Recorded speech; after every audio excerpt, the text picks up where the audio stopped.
Je vous remercie. Je vais essayer d'être rapide puisque ce n'est pas directement une compétence du département, ce n'est même pas directement une compétence de l'ARS, mais on voit bien comment sur la question du handicap, les différentes institutions se répondent et comment les problématiques se renvoient l'une à l'autre par rapport à la situation qui peuvent exister sur notre territoire. Donc déjà, je remercie Stéphane Blanchet pour son rapport qui montre bien à la fois les efforts du la difficulté de la situation et les efforts du département aussi pour améliorer une situation qui n'était pas, on le disait depuis de nombreuses années, une situation idéale sur la question du handicap, qui l'est toujours pas, mais qui s'améliore malgré tout pour pouvoir avancer là-dessus. Donc je souhaite revenir à l'occasion de ce débat sur l'un des axes de la loi du 11 février 2005 qui refondait la politique du handicap, à savoir la question de l'intégration scolaire. Cette loi reconnaissait à tout enfant porteur de handicap le droit d'être inscrit dans l'école de son secteur. Depuis, ce principe a été renforcé par la loi d'orientation et de programmation de l'école en 2013, puis encore par le plan Une école de la République pleinement inclusif de 2018. Malgré ces différentes lois, la situation de l'école dans le premier et dans le second degré en Seine-Saint-Denis est particulièrement grave, particulièrement en ce qui concerne la place des AESH. Au 1er septembre 2023, la dotation de la Seine-Saint-Denis en AESH était de 2145 équivalents temps plein. Ce chiffre qui a triplé en 6 ans. Si le département accompagne de plus en plus d'élèves, ceci n'est pas à la hauteur des notifications administratives, faute de personnel AESH suffisant. En effet, selon la MDPH, il manque 2500 accompagnants d'élèves pour répondre aux demandes. Par ailleurs, le manque de place dans les établissements médico-sociaux n'est pas sans conséquences. Faute de place des enfants qui devraient être en IME, ils se retrouvent en classe Ulysse. Et des enfants qui devraient être en classe Ulysse se retrouvent maintenus en classe ordinaire. On voit bien l'effet de domino qui se met en place avec la pénurie qui existe en manque de place. Comme le rapportait une enquête de la MDPH de 2023, 1000 enfants étaient encore en attente d'une orientation en IME et donc en plein décrochage scolaire du fait de leur handicap.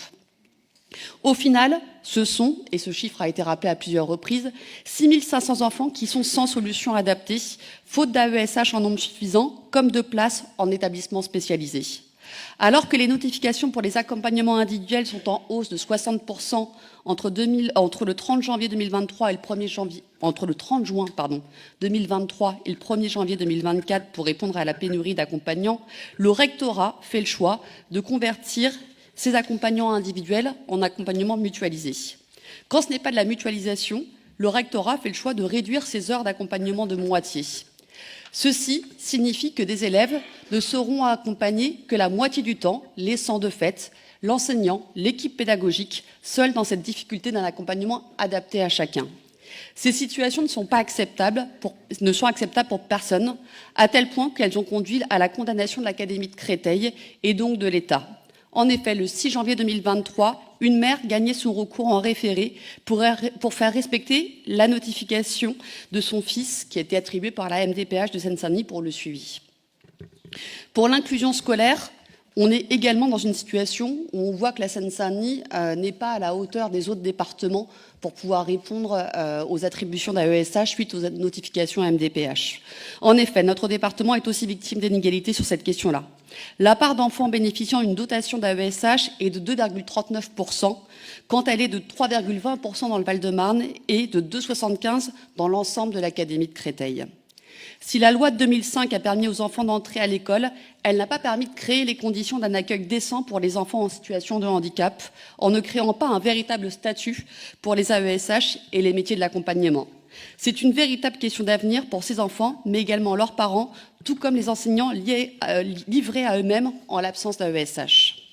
Vous savez comme moi, les temps partiels est souvent la règle pour les AESH, avec des horaires hachés et des rémunérations qui ne dépassent pas les 858 € bruts suite à ces temps partiels avancés.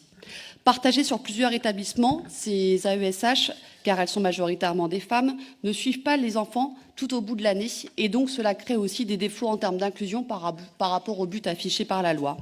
Les AESH manquent également de formation adaptée aux différentes formes de handicap pour pouvoir répondre aux réels besoins auxquels elles sont confrontées et pour pouvoir avoir un suivi adapté pour les enfants qui sont en place. C'est donc un véritable manque de reconnaissance qui conduit à un manque d'attractivité menant à la pénurie que nous connaissons.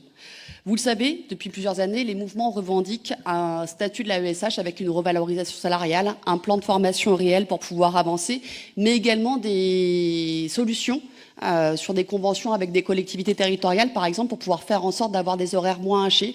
Je pense particulièrement à la convention qui a été passée à Saint-Ouen sur la question des AESH, qui permet de pouvoir lier temps périscolaire et temps scolaire pour pouvoir aussi traiter cette question-là.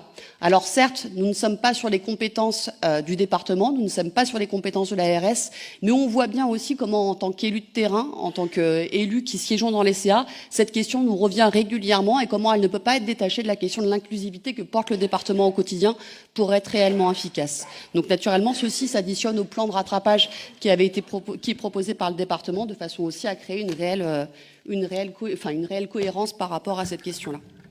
Merci, Émilie.